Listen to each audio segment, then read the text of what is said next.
Number 15. What makes Mauritian women so captivating? Mauritius is a small volcanic island nation located in the middle of the Indian Ocean, about 700 miles east of the coast of Madagascar. With an area of nearly 790 square miles, the country is surrounded by turquoise lagoons, coral reefs, white sand beaches, and uniquely shaped mountain ranges formed by past volcanic activity. Despite its small territory, Mauritius is home to about 1.3 million people, creating a densely populated yet diverse society where communities of African, Indian, European, and Chinese descent coexist. This long-standing blend of cultures has shaped the distinctive beauty of Mauritian women. There is no single standard that can describe them. Some have the soft, delicate features of women of Indian descent, with deep-set eyes, thick black hair, and a gentle presence.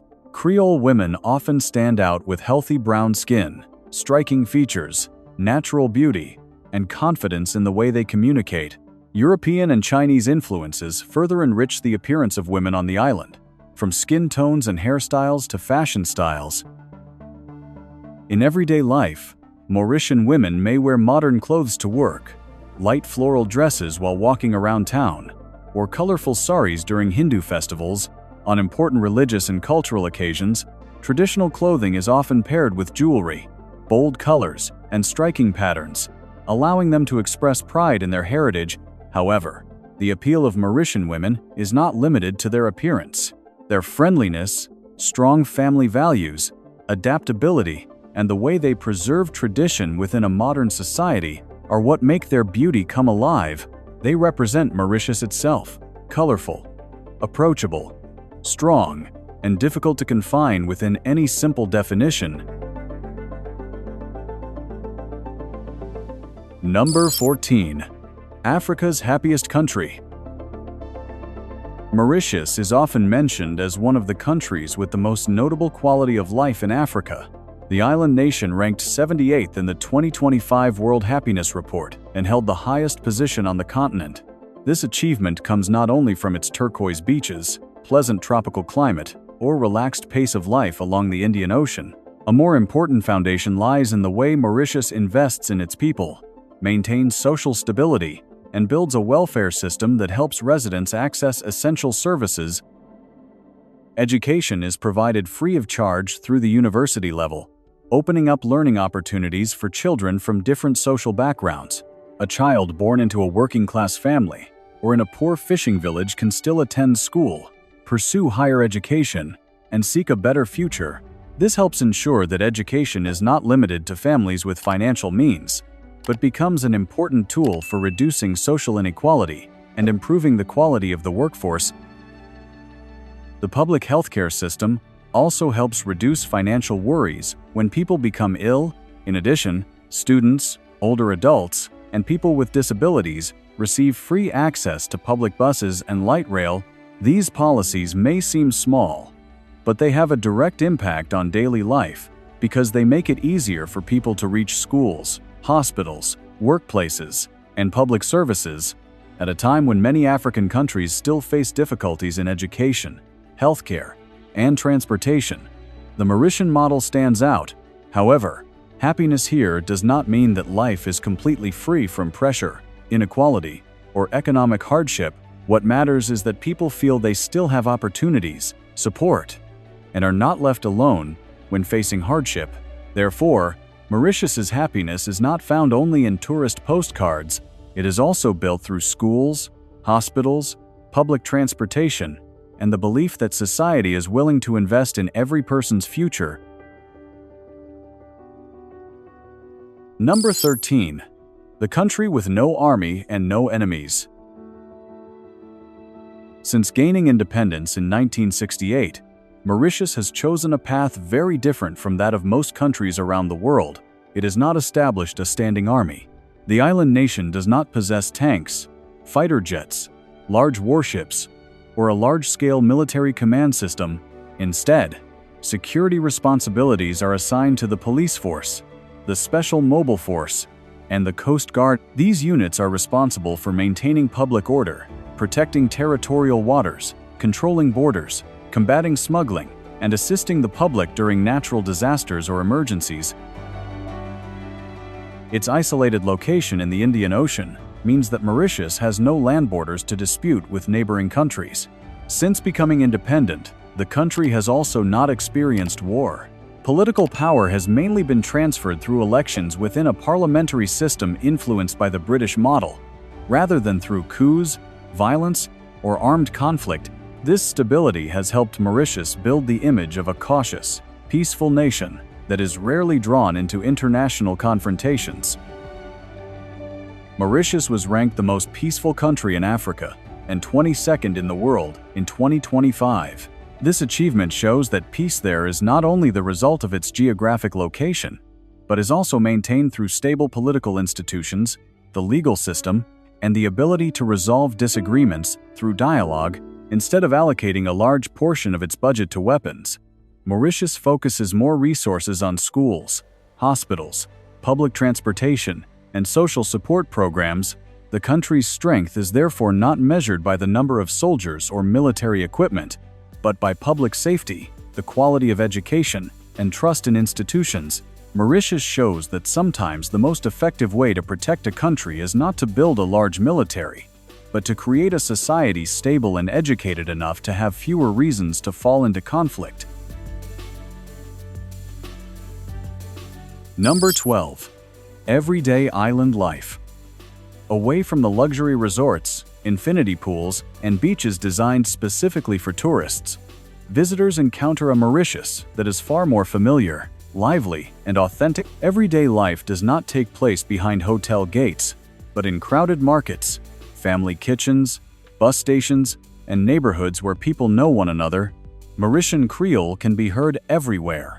This language is derived mainly from French, but it was shaped over generations through interaction among African, Indian, European, and Chinese communities. Although English and French are widely used in schools, government, and the media, Creole is truly the language of emotion, closeness, and everyday stories. Family holds a particularly important place in Mauritian society. Many families have 3 generations living together or near one another, creating a strong support network. Grandparents may help care for young children, parents share responsibilities, and younger generations maintain close ties through meals and celebrations. Relationships among relatives, neighbors, and the wider community help keep people connected, even as modern life becomes increasingly busy. This rhythm of life is most clearly seen at the Port Louis Central Market. Stalls piled high with mangoes, lychees, vegetables, chili peppers, herbs, and spices keep the space filled with color and fragrance. Vendors call out loudly to attract customers, while shoppers stop to ask prices, chat, and bargain before making a decision. Here, bargaining is not considered rude, but a natural part of communication, and sometimes the way a stranger becomes a regular customer. To understand Mauritius, visitors need to step outside the resorts, enter the markets, sit in small restaurants, and observe the streets where real life takes place. It is there that Mauritius appears not only as a beach paradise, but also as a warm, multicultural, and closely connected society. Number 11. 4 faiths, 1 island. One of the most distinctive images of Mauritius is the sight of a Hindu temple, a Catholic church, a mosque, and a Chinese temple appearing along the same street or in neighborhoods located very close to one another. In many countries, religious differences can become a source of division, but in Mauritius, they are a familiar part of everyday life and national identity. Mauritius is the only country in Africa where Hinduism is the largest religion. According to the figures, nearly half of the population practices Hinduism, about 1/3 follows Christianity, and nearly 1/5 follows Islam. Alongside Buddhist communities and other faiths, this distinctive diversity did not develop by chance, but grew out of centuries of migration and colonial history. The island originally had no long-established indigenous population. Mauritius's population today is mainly descended from Africans who were brought there as slaves, indentured laborers from India, Chinese merchants, and European settlers. At first, they were brought together by historical circumstances without sharing the same language, culture, or beliefs. However, as they had to live together on a small island, the communities gradually learned to share space and respect their differences. This is clearly reflected in the national calendar. Mauritius observes public holidays for Diwali, Eid, Christmas, and Chinese New Year. People may not pray to the same God, but they still exchange greetings, share food, and take part in their neighbors' celebrations. In Mauritius, religious harmony is not just a slogan, but is present in schools, markets, festivals, and everyday streets. Number 10. The island that never stops celebrating. In Mauritius, festivals are not merely events held on a few special occasions, but have almost become a rhythm that continues throughout the year.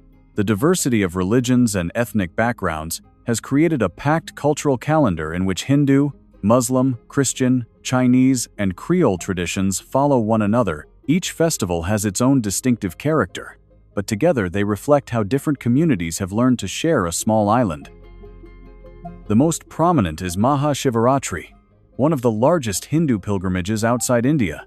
Every year, hundreds of thousands of devotees from across Mauritius walk to Ganga Talao, a lake located in the crater of an extinct volcano. Many go barefoot, wear white clothing, and carry elaborately decorated wooden structures on their shoulders. To them, the water in the lake is as sacred as the water of the Ganges River.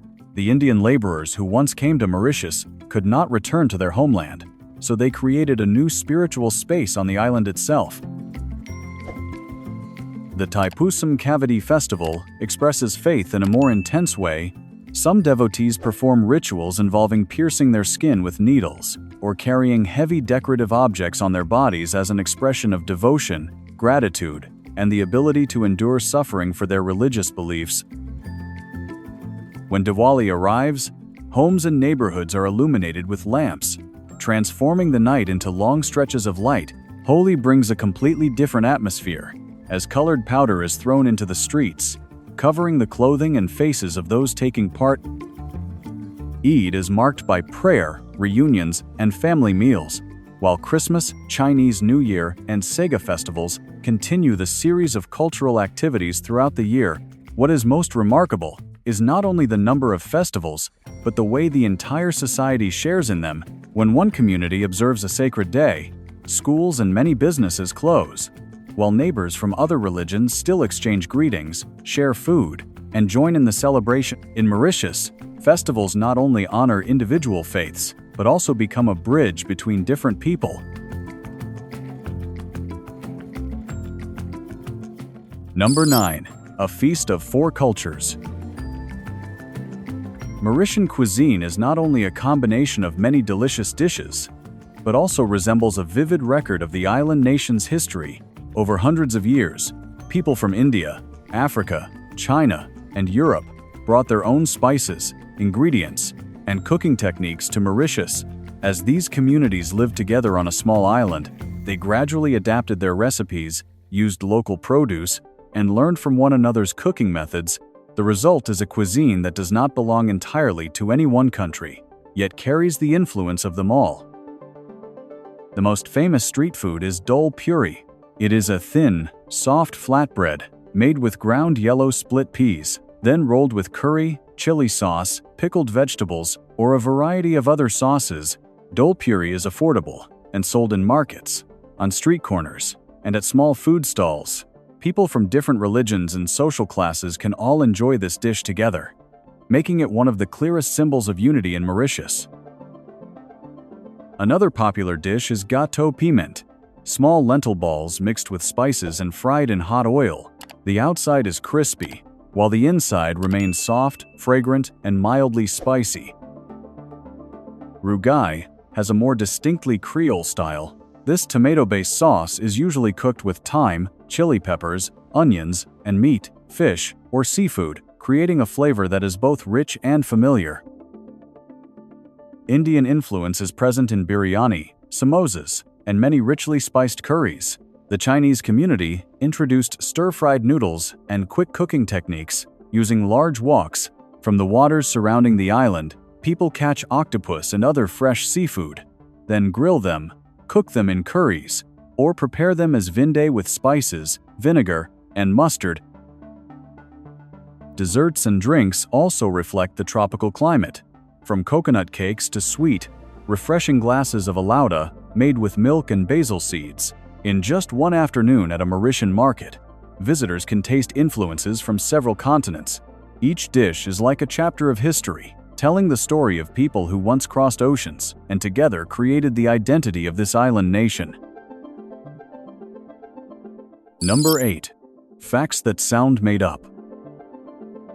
Despite its small size, Mauritius possesses a treasure trove of rare stories that make the island nation far more fascinating than its familiar image of blue seas and resorts.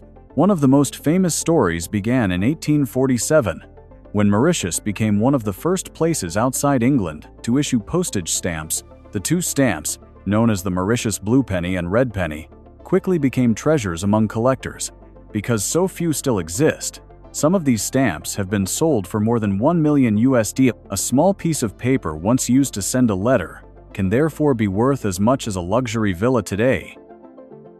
Mauritius is also associated with a famous quote by writer Mark Twain. After visiting the island in the late 19th century, he said that Mauritius was created first, and heaven was built afterward based on its model. That quote has become part of the way Mauritius presents its beauty to the world. The giant tortoises found in conservation areas across the island also carry a remarkable story. Mauritius's native giant tortoises became extinct. To partially restore their lost ecological role, conservationists introduced Aldabra giant tortoises to the island. They help control vegetation, disperse seeds, and perform the work that native tortoise species once carried out within the ecosystem.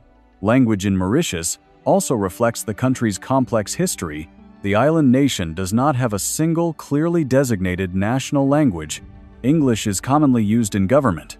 French is widespread in newspapers and the media, while Mauritian Creole is the language most closely associated with families, markets, and everyday life. From million-dollar stamps and the quote about paradise, to giant tortoises replacing the role of an extinct species and a multilingual society, Mauritius shows that behind its tropical beauty lies a history full of surprises, where every small detail can reveal a much larger story. Number 7. A nation born from nobody. For most of its history, Mauritius was an uninhabited island in the Indian Ocean, with no permanent population. Arab sailors knew of the island from an early period and used it as a reference point along maritime routes. In the early 16th century, the Portuguese visited, but they did not establish a lasting settlement. It was not until 1598 that the Dutch began a more visible presence and named the island after Prince Maurice of Nassau. The Dutch settlement did not last. After they left, the French took control of the island and renamed it Isle de France. Under French rule, plantations expanded, especially sugarcane fields. To meet the demand for labor, many Africans were forcibly brought to the island as slaves and made to work under harsh conditions. In the early 19th century, the British gained control and restored the name Mauritius, while preserving many cultural and legal elements from the French period. After slavery was abolished, the sugar industry continued to require a large workforce. As a result, many indentured laborers from India were brought to Mauritius to work on the plantations. They brought with them the languages, religions, cuisine, and customs of their homeland. During the same period, Chinese merchants, Europeans, and other groups also came to settle, trade, and establish their own communities. Because there was no pre-existing indigenous population, Mauritian society was formed almost entirely through waves of migration. Each community arrived on the island by a different path. Some came in search of opportunity, some under labor contracts, while many others were brought by force. These very different journeys created a multi-ethnic, multilingual, and multi-religious Mauritius. The island's history is therefore not the story of a single people, but the story of many communities that built a new homeland together in the middle of the ocean. Number 6. But paradise has a price. Le Morne Brabant is one of the most prominent landmarks in Mauritius, located in the southwest of the island nation and rising dramatically above the turquoise waters of the Indian Ocean. The mountain was formed from basalt, with steep cliffs, rugged slopes, and a prominent summit standing above calm lagoons. Seen from a distance, Le Morne looks like a natural fortress guarding the coastline. Surrounding the base of the mountain are white sand beaches, coral reefs, and clear blue waters, creating one of the most photographed landscapes in Mauritius. Today, Le Morne Brabant is recognized by UNESCO as a World Heritage Site and has become an attractive destination for people who love nature, history, and hiking. From the high points, visitors can observe panoramic views of the lagoon, the waves offshore, and the famous visual phenomenon, often called the underwater waterfall. However, that spectacular beauty is only part of the story of Le Morne. During the period of slavery, the mountain's rugged terrain became a refuge for people who escaped from the plantations. They sought shelter in caves, rocky crevices, and hard-to-reach slopes to avoid capture. Life there was extremely harsh, with little food or water and constant danger. But for many, living among the rocks was still better than being returned to chains. For this reason, Le Morne is not only a beautiful natural landscape, but also a symbol of resistance, courage, and the desire for freedom. The mountain preserves the memory of people who accepted danger to protect their dignity and their right to live as free human beings. For the people of Mauritius, Le Morne is a place where beauty and suffering exist side by side. Each cliff tells not only a story of volcanoes and the ocean, but also recalls the history of those who fought through their very existence. This depth is what makes Le Morne one of the most powerful symbols of Mauritius. Number 5. Storms and rising seas. Mauritius lies in the Indian Ocean and is located in a region frequently affected by tropical cyclones. From around November to April, especially during the peak months of cyclone season, people on the island must closely monitor weather reports and prepare for the possibility that a powerful storm may approach. Within just a few hours, heavy rain and violent winds can flood roads, knock down trees, damage power lines, and force schools, government offices, and many businesses to close. Families usually remain indoors, reinforce their windows, and wait for the storm to pass, while transportation is almost completely paralyzed. However, cyclones are only the most visible threat. A more serious danger is unfolding slowly and silently beneath the water. As ocean temperatures rise, the coral reefs surrounding Mauritius experience bleaching, weaken, and may gradually die. These reefs not only create the famous turquoise lagoons, but also act as a natural barrier that reduces the force of waves, limits erosion, and protects the habitats of many fish species. As coral declines, the coastline becomes more vulnerable. Many famous beaches are gradually shrinking, while rising sea levels push the shoreline farther inland. For a small island nation, there is very limited space to relocate homes, roads, or tourism facilities farther inland. Number 4. From the dodo to a comeback. The dodo is one of the most famous animals ever to have lived in Mauritius. It was a large, flightless bird found only on this island. For thousands of years, the dodo developed in an environment with almost no large predators. Because it faced few threats, it never developed the ability to fly or an instinctive fear of humans. That harmless and trusting nature ultimately became the cause of its tragedy. When European sailors began arriving in Mauritius, the dodo became an easy source of food because it did not run away when people approached. However, hunting was not the only threat.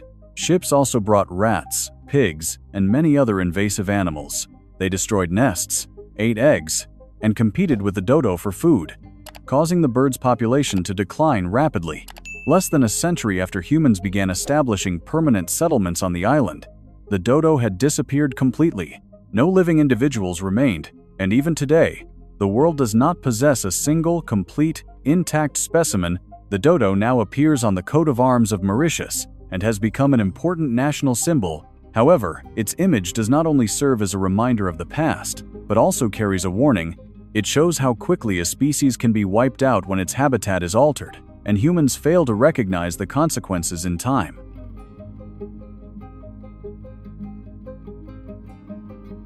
Number 3. Nature's masterpieces. On social media and in travel advertisements, Mauritius often appears as an almost perfect paradise. It is portrayed through turquoise beaches, luxury resorts, seaside weddings, and sun-filled vacations in the Indian Ocean. However, once people leave the upscale hotels and enter ordinary neighborhoods, they see a more complex reality. For many local residents, life on the island is not nearly as easy as the image tourists usually see. Number 2. The Lost Continent Beneath. Mauritius is known for more than its resorts and turquoise beaches. On an island with a small land area, nature has created a remarkable variety of unusual landscapes, from multicolored volcanic earth and native forests to historic botanical gardens and a waterfall that appears to plunge into the depths of the ocean. Behind these sites lies a geological story spanning billions of years. In Chimeral, the ground forms rolling bands in shades of red, brown, purple, yellow, and green. This phenomenon is known as the seven-colored earth. The layers of soil were formed from volcanic material containing different minerals, then cooled under distinct conditions. What is unusual is that the colors remain relatively well separated, making the entire area look like a painting spread across the ground, although the actual site may be smaller than it appears in promotional images. Chimeral is still a rare landscape. In the southwest, Le Morne Brabant rises like a massive stone wall from the sea. The mountain is impressive not only because of its shape, but also because it carries the memory of enslaved people who once fled to its cliffs in search of freedom. For this reason, Le Morne is both a natural wonder and a historic site of profound significance. Farther north is the Pamplemousses Botanical Garden. One of the oldest botanical gardens in the southern hemisphere, it is known for its giant water lily ponds, palm trees, spice plants, and many tropical species brought from around the world. Meanwhile, Black River Gorges protects the remaining areas of precious native forest, along with waterfalls, gorges, and many endemic animal species. At Blue Bay Marine Park, visitors can swim or dive above the coral reefs in crystal-clear water. One of the most famous sites appears offshore from Le Morne. When viewed from above, it looks as though a massive waterfall is pouring over the edge of the island into the deep ocean below. However, this is only an optical illusion. Sand and sediment are pulled by ocean currents down a slope on the seafloor, creating the appearance of falling water. Number 1. Tiny Island, Rich World Life. About 6 decades ago, Mauritius was still a poor island nation with an economy that depended almost entirely on sugarcane and sugar exports. When most of a country's income relies on a single agricultural product, any disruption can have serious consequences. A failed harvest, unfavorable weather, or a sharp decline in global sugar prices could all affect jobs, incomes, and the national budget. Instead of continuing to place its future in a single industry, Mauritius chose to actively change its development model. Textiles were among the first new sectors to be established, creating additional jobs and helping the economy move away from its complete dependence on sugarcane. The country then continued to expand into tourism, banking, financial services, technology, and seafood processing. What is notable is that Mauritius often developed a new industry before the old one weakened completely, thereby reducing potential economic shocks. Mauritius's per capita income is about $11,900 per year, placing it among the higher-income countries in sub-Saharan Africa. The island nation has also developed one of the strongest passports in Africa, allowing its citizens to access about 147 destinations without obtaining a visa in advance or by receiving a visa upon arrival. This not only makes travel easier, but also reflects the country's stability and international reputation. Thanks to its location in the Indian Ocean and its historical connections with many regions, Mauritius has gradually become a financial and trade bridge between India and Africa. More than 1.4 million international visitors come to the island each year, exceeding its permanent population and making tourism an important source of revenue. Mauritius's success was not built on oil, vast natural resources, a powerful military, or a large territory. It came from education, relatively stable institutions, the ability to attract investment, and a spirit of constant adaptation, Mauritius shows that a small country can still achieve significant influence if it prepares for the next economic sector before its current advantage disappears.